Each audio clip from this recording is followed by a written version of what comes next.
bonjour. Je voudrais remercier effectivement le CLUSIF de cette opportunité d'aborder l'aspect répressif des divulgations d'informations confidentielles aujourd'hui, mais je voudrais surtout remercier le CLUSIF d'avoir enfin compris qu'en tant que génération Y, j'étais donc obsessionnelle, compulsive, mais que finalement j'allais m'en sortir parce que c'était pas pathologique. Donc je suis un peu désemparée parce que finalement, moi, j'allais vous parler de la génération Z, évidemment, on parle toujours de plus petit que soi, et j'allais vous parler des 57% d'enfants de 12 ans qui ont un profil sur Facebook. J'allais vous parler des médias sociaux et notamment de ce qu'on appelle le social gaming, c'est-à-dire les jeux gratuits sur Internet, de Farmville et autres. Et puis, j'allais effectivement aller dans le sens des intervenants précédents en parlant du triple A. Alors, ce n'est pas une note Moody's, mais c'est ce qu'on appelle le Anywhere, Any Devices, Anytime. Donc, effectivement, cette notion d'immédiateté. Donc effectivement, par rapport à cette montée en puissance des médias sociaux, et c'est là où je vais à la fois dans votre sens, mais je vais encore plus loin, c'est-à-dire qu'aujourd'hui, chaque entreprise a une stratégie de médias social. Quand vous prenez un groupe de distribution traditionnel comme la Redoute, clairement, leur page Facebook est une des plus importantes du net. Ils ont 1,5 million de followers. Donc aujourd'hui, pour moi, ce n'est pas une alternative, c'est une obligation. L'entreprise doit travailler avec les médias sociaux, doit travailler avec, d'une façon générale, le réseau social. Et c'est comme ça qu'il va fédérer et acquérir des parts de marché et acquérir des nouveaux clients.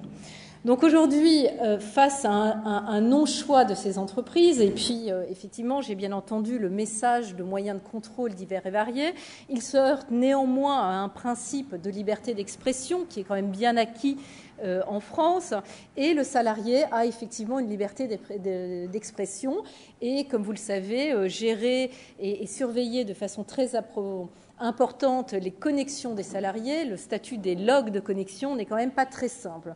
Donc aujourd'hui, l'entreprise se retrouve dans une situation un peu complexe.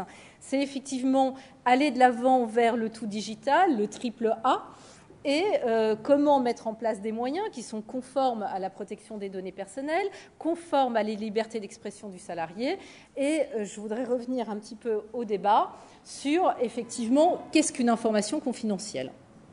Alors, le dispositif législatif français est assez large, puisque, effectivement, l'information confidentielle découle soit d'une obligation contractuelle, et ça on se retrouve effectivement dans la notion du contrat de travail, donc soit avec des accords de non-divulgation qui sont signés au cas par cas, soit avec une autre partie, soit avec votre salarié, et cette fameuse obligation de loyauté des salariés qu'on évoquera un peu plus tard, mais que vous avez entendu assez récemment dans cette affaire Alten, avec ses propos qui étaient postés sur la page Facebook. L'obligation légale, effectivement, vous avez le secret professionnel des avocats, des médecins, des notaires, mais également le secret bancaire. Et là, on connaît les affaires un peu douloureuses en termes de délits d'initiés qui sont sanctionnés par ce secret professionnel bancaire. Et effectivement, d'une façon extrêmement classique, le régime de la responsabilité civile, c'est à partir du moment où vous divulguez une information confidentielle et qu'elle crée un préjudice, vous avez bien entendu une action sur le fondement de la responsabilité civile. Donc, les informations protégées sont les informations confidentielles, celles protégées par le secret professionnel et effectivement les données personnelles. Et là, divulguer des données personnelles sur un réseau social est pénal. C'est-à-dire qu'aujourd'hui, vous le savez, la CNIL oblige le responsable de traitement des données personnelles à sécuriser ces données et à mettre en œuvre toutes sortes de moyens pour les protéger. Et donc, les divulguer est effectivement susceptible de sanctions pénales. Donc, le fondement de l'obligation de confidentialité, à la fois, on a un fondement pénal, c'est-à-dire qu'on pourra caractériser, entre guillemets, le délit pénal selon, entre guillemets, l'activité de l'auteur, donc secret professionnel des médecins, des banquiers, etc.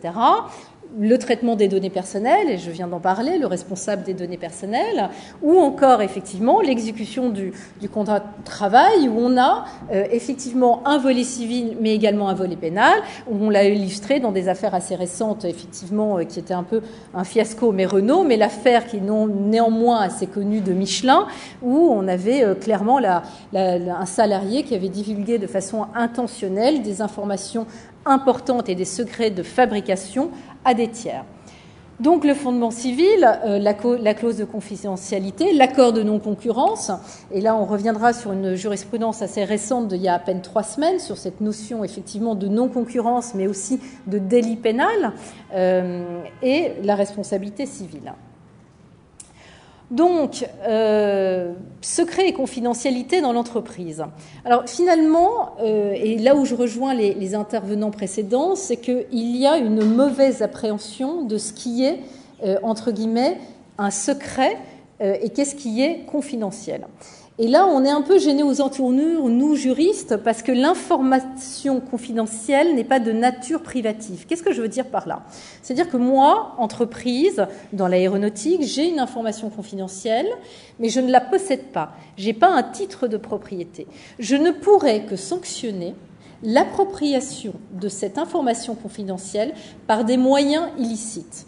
Donc, si mon concurrent apprend, entre guillemets, une information confidentielle ou un secret confidentiel, mais qu'il l'a fait de façon licite. Et là, je reviens sur ce tweet. J'ai trouvé une information dans le train et donc qui était déposée là et je la divulgue. Est-ce qu'on peut réellement parler effectivement de vol d'informations confidentielles? Et là, je reviens sur un dossier un peu emblématique que vous connaissez tous et que je connais particulièrement bien, qui est le dossier Wikileaks. Et donc, nous échangions avec mon confrère Mark Stephen, qui est l'avocat de Julian Assange, sur cette problématique-là et sur le fait, est-ce que c'est vraiment pénalisable ce qui s'est passé? Et vous serez sans doute pas surpris que tous les projets de procédure qui avaient été à l'époque envisagés par les autorités américaines n'ont pas commencé et n'ont même pas, bien sûr, n'ont pas eu lieu. Pourquoi ? Parce que l'appropriation même de l'information n'était pas par des moyens clairement illicites. Donc on est quand même dans cette notion importante d'informations laissées dans un train et qui sont ensuite divulguées. Donc, bien sûr, il y a toujours cette notion de proportionnalité. Donc, la divulgation d'informations, des fois, elle est autorisée, voire même imposée dans la loi. Et donc, on a certaines professions qui, au fait, qui apprennent des faits assez particuliers, sont obligées de faire des signalements et de les divulguer. Et on est notamment dans la problématique du secret médical ou d'autres, sur des faits, par exemple, de pédophilie. L'acquisition légitime d'informations peut être librement utilisée, c'est ce que je vous disais juste là. Et effectivement, il y a cette difficile notion du droit du public à l'information. Et là, on a énormément de jurisprudences qui sont assez intéressantes. C'est où est-ce qu'on met le curseur, notamment des comités d'entreprise, qui assistent à un certain nombre, des réunions de comités d'entreprise, qui doivent remplir leur fonction sociale, c'est-à-dire d'avoir ce devoir d'information des salariés, et où est-ce qu'on met le curseur, effectivement, de ces informations-là qui sont divulguées soit dans des conseils d'administration, soit effectivement au sein de comités d'entreprise. Et là, effectivement, la jurisprudence et la loi vient à notre rescousse en disant clairement que les informations qui sont divulguées dans les conseils d'administration ou dans les conseils de surveillance sont supposées à caractère confidentiel, qu'il est néanmoins important de réitérer leur caractère confidentiel au début du conseil d'administration ou lors de la communication, et que bien entendu, les comités d'entreprise sont sujets à un devoir de réserve et de confidentialité. Et on a eu, moi j'ai eu des dossiers assez complexes sur le plan social où effectivement on a dû obtenir en référé la confirmation du caractère confidentiel des débats qui se tenaient dans le comité d'entreprise, soit parce qu'on était sur un projet de fusion ou de rapprochement, ou sur des projets assez particuliers et compliqués de plans sociaux, et qu'il était important pour l'instant, pour que les débats soient dans une certaine sérénité, que le comité d'entreprise garde en fait ce devoir de réserve. Donc en fait, l'entreprise, elle a quoi comme débat? Et c'est effectivement le juste équilibre. Est-ce qu'on peut l'appeler la proportionnalité? On a une proportionnalité à atteindre entre l'atteinte aux droits fondamentaux des salariés, donc on a ce devoir de liberté de communication, cette liberté de communication, cette liberté d'expression, et à la fois, on peut légitimement protéger les informations de l'entreprise. Alors, les risques, et je passerai très vite dessus puisque ça a été largement évoqué, la e-réputation de l'entreprise. Je ne reviendrai pas sur les affaires assez désastreuses de Domino's Pizza où on avait ces vidéos sur Dailymotion avec des employés Domino's Pizza qui se filmaient en train de cracher sur les pizzas, etc., qui a été suivi un petit peu après par l'affaire Virgin Atlantic, où là, c'était le personnel navigant qui parlait de la vétusté des appareils, des cafards dans les soutes, enfin, etc., je vous passe tout le détail. Donc, effectivement, cette notion de e-réputation, l'atteinte aux droits de propriété intellectuelle, parce qu'on n'en parle pas assez, c'est-à-dire les secrets de fabrication et autres sont souvent des éléments qui sont protégés soit par brevet, soit effectivement par copyright. Donc on a une atteinte aux droits de propriété intellectuelle de l'entreprise. C'était effectivement le principal souci dans le dossier Michelin et bien entendu dans l'affaire Renault. La perte de compétitivité, le risque de favoriser les entreprises concurrentes, la perte de clientèle ou l'échec d'une négociation, c'est des dossiers qu'on a de façon assez claire, notamment sur les appels d'offres à l'étranger. Entre parenthèses, le risque est souvent pas forcément virtuel, entre guillemets numérique, mais plutôt humain, puisque je crois qu'il y a à peu près 500 ordinateurs portables qui sont abandonnés chaque semaine dans les aéroports parisiens, dont à peine 10% sont réclamés.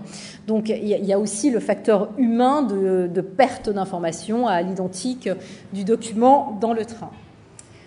Donc l'affaire Alten, on en parlait. Qu'est-ce que c'est que cette affaire Alten? C'est effectivement la première décision qu'on a, nous, aujourd'hui en France, sur le fait d'avoir posté sur leur page Facebook un samedi soir à partir de leur ordinateur personnel, parce qu'on sort de la problématique d'un outil professionnel mis à disposition du salarié par l'employeur, un certain nombre de commentaires sur l'entreprise Alten. Et effectivement, le premier, c'était tu as intégré le cercle très fermé des néfastes, ce à quoi un certain nombre de collègues répondent « bienvenue au club ». Et donc, effectivement, quand vous avez 435 amis sur Facebook et que vous ne connaissez pas forcément tout le monde et que vous êtes en réseau plutôt ouvert, il y a toujours quelqu'un qui va rapporter vos propos fort intelligemment à la DRH. Et qu'est-ce qui se passe? Effectivement, un licenciement pour faute grave. Et c'est là où on a eu notre première décision aujourd'hui en matière sociale sur la notion de faute grave et l'illustration du devoir de loyauté du salarié vis-à-vis de l'employeur, y compris dans le réseau social Facebook, sur le wall, qui est a priori un élément de nature privée. Donc c'est un fort tempérament à cette liberté d'expression. Et effectivement, comme on l'a écrit, Facebook n'est pas votre salon. Et dire, excusez-moi, mon patron est un con à dîner avec 8 personnes est autre chose que de l'annoncer sur Facebook avec 435 amis.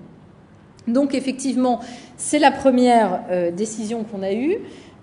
Et qui a permis quelque part pour un certain nombre d'entreprises de mettre en place une politique importante de prévention, de divulgation des informations et de sensibiliser effectivement leurs salariés. Un autre dossier qui était fort intéressant que j'ai eu à gérer l'année dernière, c'est que on était persuadés dans notre entreprise que nous avions une taupe, puisque chaque fois qu'une équipe de commerciaux allait dans une région, 3 ou 4 jours plus tard, on avait l'entreprise concurrente qui démarchait exactement les mêmes entreprises. Donc effectivement, branle-bas de combat, on s'est dit infiltration, taupe, etc. Et finalement, qu'est-ce que c'était ? C'était simplement le meilleur commercial de l'entreprise qui, effectivement, était sur Facebook de façon très importante. Et puis, il disait bonjour, aujourd'hui, je suis à Saint-Étienne, dans la zone industrielle, machin, il pleut, il fait moche, je m'ennuie. Donc, en fait, c'était un quasi, effectivement, compulsif. Et il suffisait, finalement, d'être son ami sur Facebook. Et puis, dans un même milieu, on est tous, entre guillemets, amis dans le sens où on a été dans la même entreprise, puis on change d'entreprise, on bat la concurrence, etc. Et en fait, il suffisait de suivre, en fait, le chemin et les tweets de ce salarié pour savoir exactement quelle était la stratégie commerciale. Bon, pour la petite histoire, moi j'ai eu un dossier un peu similaire avec la DCN où j'avais quand même quelqu'un qui était très haut placé qui disait maintenant je pars 15 jours en Inde et qui mettait son trajet, ce qui laisse parfois quand même un petit peu rêveur de la facilité quasi biblique avec laquelle on peut avoir un certain nombre d'informations. Alors effectivement, qu'est-ce qu'on peut faire? Qu'est-ce que l'entreprise peut faire? Alors on a tout l'arsenal des sanctions pénales et il faut voir que dans la majorité du temps, dans toutes les affaires qu'on a eues récemment, c'est bien la qualification d'abus de confiance qui a été retenu. Donc c'est le fait, entre guillemets, d'avoir été en possession de quelque chose qui vous a été remis dans le cadre de l'exercice de vos fonctions et que vous avez, entre guillemets, détourné l'utilisation de cette chose.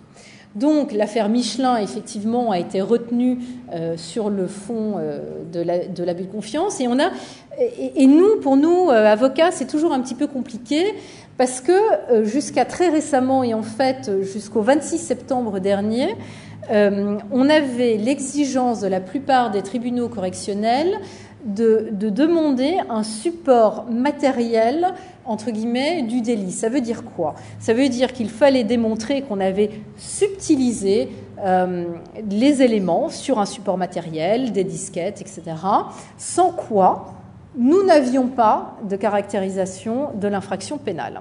Et donc, pour la première fois, et c'est quand même quelque chose qu'on espère pas être une décision isolée, il y a à peu près 3 semaines, un tribunal correctionnel a déclaré que le fait, entre guillemets, pour la salariée en l'occurrence, qui avait subtilisé des fichiers clientèle, des contrats, etc., puis après, qui avait bien sûr monté sa petite auto-entreprise et qui proposait, entre guillemets, de revendre les fichiers, avait tout simplement, la veille de son départ, téléchargé sur une clé USB l'ensemble de ses fichiers clientèle et de ses contrats. Et donc, on n'avait pas vraiment de support matériel, entre guillemets, puisqu'elle n'avait pas pris des disquettes, des logs, des documents précis. Et c'est la première fois qu'on a eu une condamnation sans support matériel. Donc, on espère que ça va aller dans le bon sens. Alors, les sanctions civiles, effectivement, on en parlait. On est sur 1382 du Code civil. Donc, il faut un préjudice. Et là, n'oubliez pas que le préjudice d'image est quand même extrêmement complexe à prouver en droit français. Donc, c'est difficile. La faute, donc il faut prouver le lien de causalité entre le préjudice et la faute. Et ce n'est pas simple dans les affaires, effectivement, de e-réputation, où on a souvent, entre guillemets, comme réflexe premier de repartir, entre guillemets, vers le droit de la presse. Donc, c'est les droits de réponse, les droits de retrait, etc., etc. Parfois assignés d'assignation au référé de Raher pour aller de plus en plus vite possible. Et effectivement, nous, en tant que conseil, qu'est-ce qu'on fait? On fait des clauses extrêmement complexes de confidentialité, avec éventuellement des clauses pénales, etc., avec des obligations de destruction d'informations. Et honnêtement, la plus grande problématique qu'on a à gérer, c'est le manque de procédures en interne dans l'entreprise, qui peine en fait à marquer confidentiel ce qui est confidentiel, et puis à contrario le salarié qui vous dit oui mais il y en a certains qui sont confidentiels, c'est marqué dessus, et puis les autres non, alors a fortiori c'est pas confidentiel. Donc effectivement il y a cette nécessité d'harmoniser le traitement de l'information confidentielle au sein de l'entreprise et d'adopter, comme ça a été souligné par l'autre Diane, une politique claire au sein de l'entreprise. Alors, en droit social, effectivement, c'est là où notre fameuse jurisprudence Alten nous aide un peu. On est vraiment sur la notion de loyauté du salarié. Vous devez être loyal à votre employeur. Toutes les jurisprudences aujourd'hui qu'on a, c'est effectivement l'utilisation des outils professionnels mis à votre disposition par le salarié et supposé professionnel. Votre surfing, vos fameuses... Alors, tous les chiffres divergent, mais on dit aujourd'hui 1h10 de surfing dans l'entreprise, dont 68% seraient à des vertus personnelles. Je sais que dans mes affaires de téléchargement, j'ai un chiffre totalement hallucinant, mais 58% du porno est visionné sur le siège de l'entreprise. Donc à part quelques professions restreintes, donc je ne pense pas qu'il y ait des représentants dans la salle, vous n'êtes pas obligé de visionner du porno pour exécuter la mission de votre contrat de travail. Donc effectivement, on a une utilisation et une banalisation. Ça, c'est la génération X. Hein. Je voudrais préciser. Hein. Donc, effectivement, on a des usages de consommation qui sont sur l'entreprise. Et puis là, effectivement, dans cette difficile et douloureuse Hadopi d'une efficacité relative, on a des éventuelles sanctions pénales, des éventuelles sanctions sociales, puisque n'oubliez pas ce que dans Hadopi, ce qu'on collecte, c'est l'adresse IP, et l'adresse IP, quand vous êtes dans des grandes entreprises, ou bien sûr, ne les oublions pas, des grands ministères et des grandes administrations, l'adresse IP sera l'adresse de l'entreprise ou de l'administration en question. Donc, il appartiendra, entre guillemets, à la DIC et de l'entreprise ou de l'administration et au RH d'avoir la délicate tâche de dénoncer à Hadopi, puisque sinon c'est sa responsabilité de personne morale, l'indélicat téléchargement qui a été effectué sur son lieu avec l'ordinateur de l'entreprise.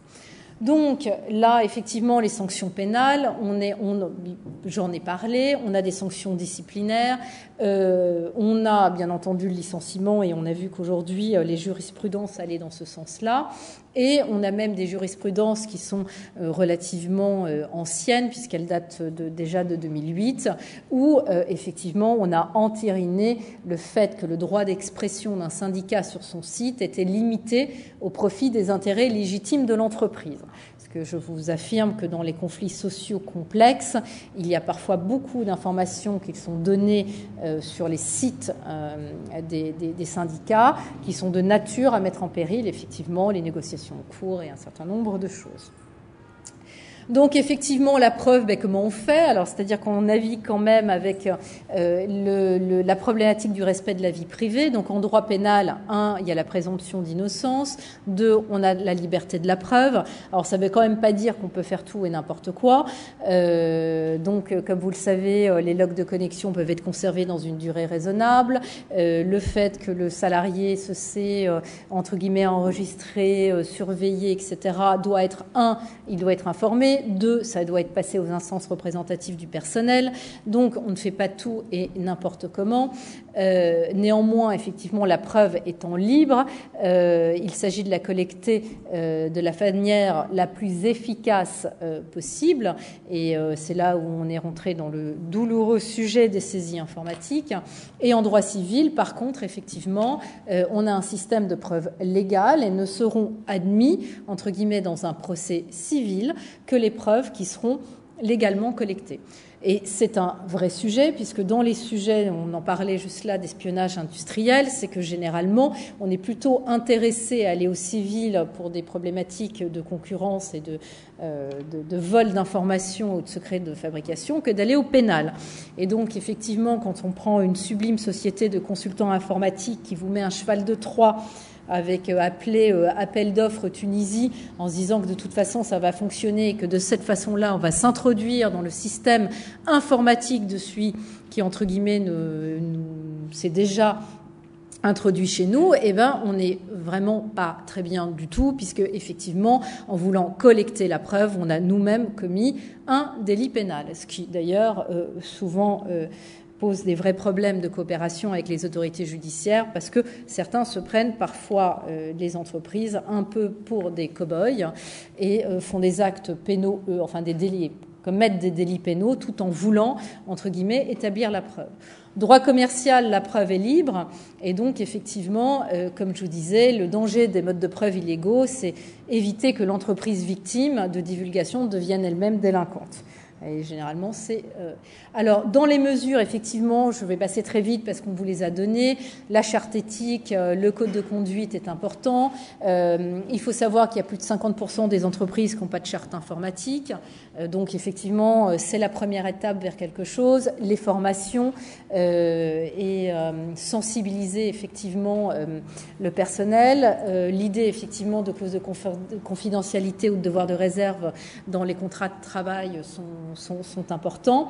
Et je pense qu'effectivement, c'est tout cet arsenal qui va permettre effectivement de gérer un phénomène dont aujourd'hui on entrevoit à peine l'ampleur. Et donc, pour rebooter effectivement sur mon fameux génération Z, c'est qu'aujourd'hui, ce qu'on appelle les digital natives, donc c'est effectivement cette génération Z qui est née dans l'Internet, ne conçoit pas autrement que de consommer, que de s'habiller, que d'interagir à travers effectivement la mobilité et leur smartphone. Donc aujourd'hui, c'est une réalité et que les entreprises devront s'adapter parce que de toute façon, et c'est un peu les conclusions de notre ami Mark Zuckerberg au G8 de l'Internet, c'était de dire finalement qu'est-ce qu'on peut contrôler, jusqu'où on peut contrôler et qu'est-ce qui nous est permis de faire. Sans compter qu'aujourd'hui, on a quand même des décisions européennes qui vont vers le sens d'un droit fondamental à avoir l'Internet. Donc je conclurai sur ce point et je suis disponible pour vos questions.